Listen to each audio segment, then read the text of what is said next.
ভারতের রাজধানী দিল্লিতে আয়োজিত এআই ইম্প্যাক্ট সামিটে নিজেদের গায়ের শার্ট খুলে মোদি বিরোধী বিক্ষোভ করে কয়েকজন যুবক। এমন এক ভিডিওতে সয়লাব ভারতের সোশ্যাল মিডিয়া। জানা যায় ভারতীয় যুব কংগ্রেসের কয়েকজন কর্মী এ বিক্ষোভ করে। যদিও এ ঘটনায় দিল্লি পুলিশ 4 জনকে আটক করেছে। শুক্রবার এমন তথ্য জানায় দিল্লি পুলিশের এক কর্মকর্তা।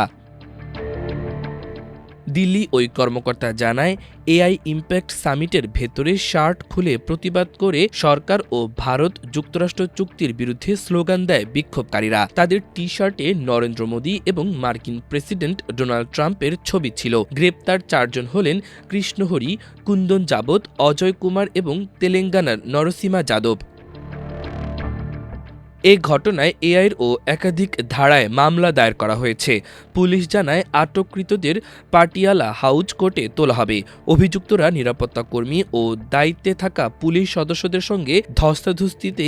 এক জ্যেষ্ঠ কর্মকর্তা জানান, এ ঘটনার বৃহত্তর কোনো ষড়যন্ত্র ছিল কিনা তা খতিয়ে দেখা হচ্ছে। এর আগে প্রায় 15 জনকে আটক করে তিলকমার্গ থানায় নেওয়া হয়। ঘটনার পর কংগ্রেসকে তীব্রভাবে আক্রমণ করে বিজেপি। দলটির অভিযোগ, সাবেক কংগ্রেস সভাপতি রাহুল গান্ধীর ইন্ধনে ভারতের বৈশ্বিক ভাবমূর্তি নষ্ট করতে এই ঘটনা ঘটিয়েছে।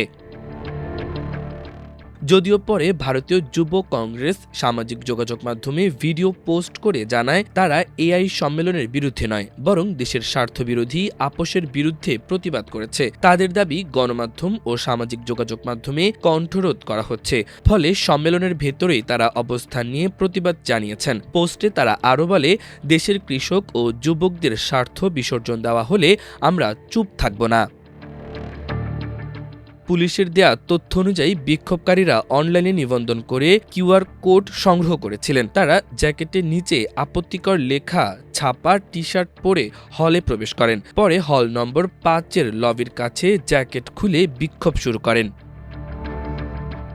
16 থেকে 20 ফেব্রুয়ারি দিল্লির ভারত মণ্ডপে অনুষ্ঠিত হচ্ছে এআই ইম্প্যাক্ট সামিট 2026। এতে বিভিন্ন দেশের রাষ্ট্রপ্রধান, বৈশ্বিক প্রযুক্তি প্রতিষ্ঠানের প্রধান, গবেষক ও শিক্ষাবিদরা অংশ নিচ্ছেন। গত বৃহস্পতিবার সম্মেলনের উদ্বোধন করেন প্রধানমন্ত্রী নরেন্দ্র মোদী। তবে উদ্বোধনের পর থেকেই নানা অব্যবস্থাপনা এবং একটি ভারতীয় বিদ্যালয় চীনা রোবটকে নিজেদের তৈরি দাবি করা নিয়ে চরম বিতর্ক তৈরি হয়।